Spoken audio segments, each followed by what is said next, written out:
Rape is a conspicuous form of violent culture. It's another form of violent culture. During the brutal hallmark of slavery, what happened was you had white men that wielded economic power and they owned slaves. So they had right of access to a black woman's body. And this right of access, this ownership, this property rights to a black woman's body had to be sustained by routine sexual abuse in order to pacify this woman, in order to create an inferior complex. So actually, slavery was the institutionalization of rape and racism. So if we look at the historiography of slavery, we realize it's explicit that rape is a political weapon in order to thwart the liberation of the black body.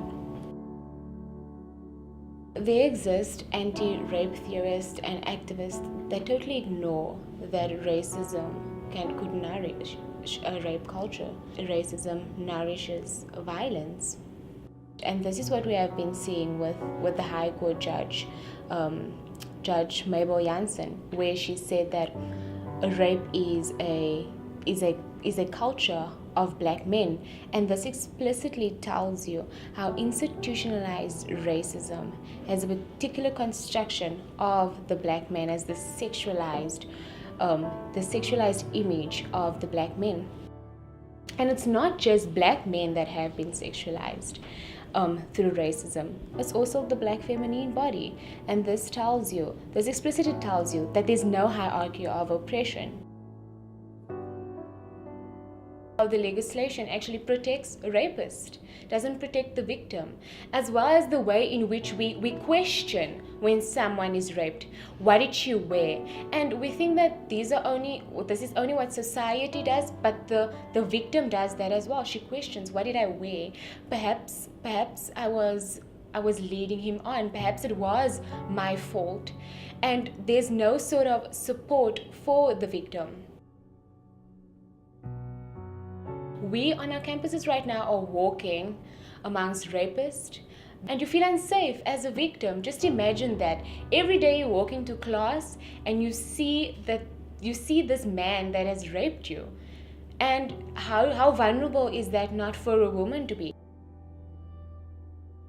You can just look at images of women on TV, how overly sexualized they are, how vulnerable they are. And these are the images that we are sending through.